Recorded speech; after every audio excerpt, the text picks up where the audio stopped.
नमस्कार. श्रीमद भगवद्गीता अध्याय 12 भक्तियोग यातील 17वा श्लोक आज आपण पाहू.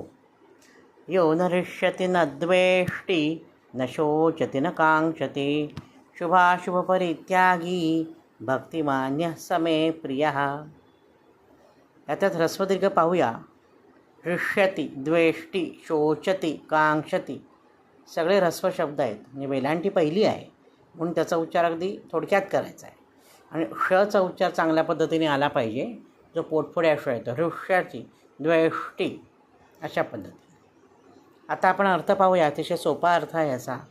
ह्या म्हणजे जो न हृष्यती आनंदित होत नाही, न द्वेष्टी द्वेष करीत नाही, न शोचती म्हणजे शोक करत नाही, न कांक्षती म्हणजे कामना करीत नाही, तसेच जो शुभाशुभ परित्यागी म्हणजेच शुभ आणि अशुभ अशा संपूर्ण कर्मांचा त्याग करणारा आहे. 6 म्हणजे तो भक्तिमान म्हणजे भक्तियुक्त पुरुष मे प्रिय हा मला प्रिय आहे. आता आपण त्याचा अर्थ पाहूया.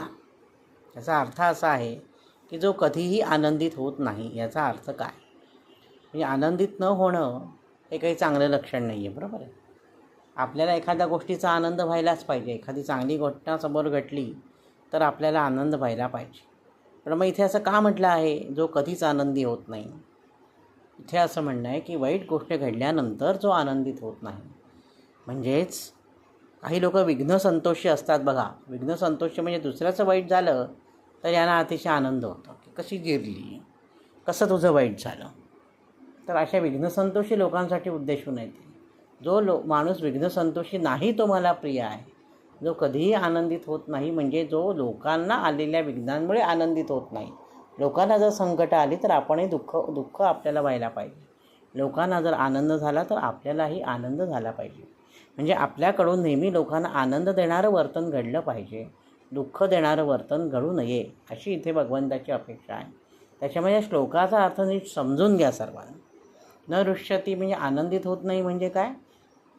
दुसऱ्यांना आलेलं दुःख पाहून जो आनंदी होत नाही, ज्याला दुःख होतं तो मला प्रिय आहे. जो द्वेष करीत नाही, न द्वेष्टी जो लोकांचा द्वेष करत नाही. अरे माझ्याकडे ही पेन्सिल आहे, तुझ्याकडे ही पेन्सिल आहे, माझ्याकडे पण ही पेन्सिल पाहिजे, अशा पद्धतीचा जो द्वेष आपल्या मनामध्ये असतो. शाळेतल्या वयापासून आपल्या मनात द्वेषाची बीजं पेरलेली असतात.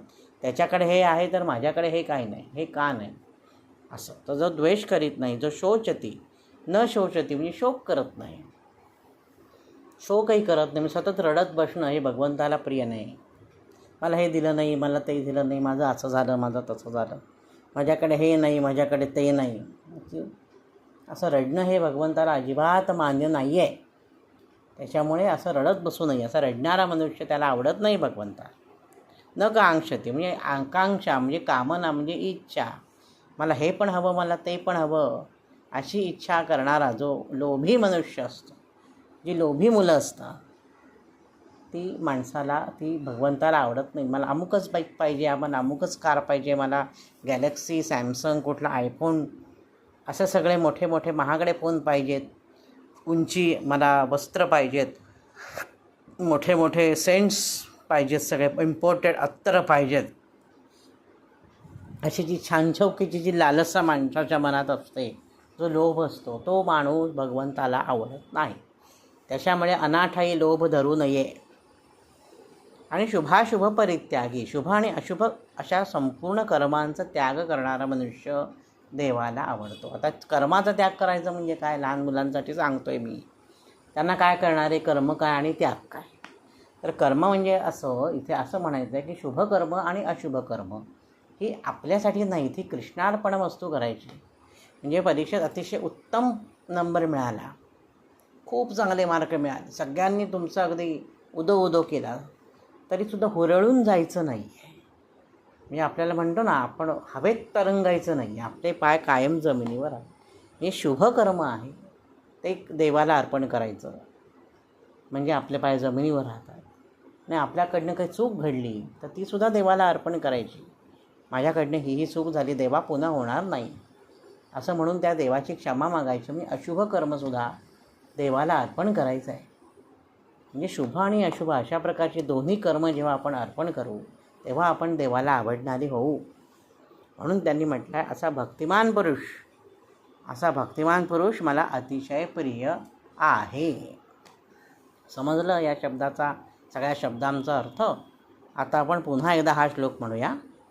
यो न हृष्यति न द्वेष्टि न शोचति न कांक्षति शुभाशुभपरित्यागी भक्तिमान्यः स मे प्रियः.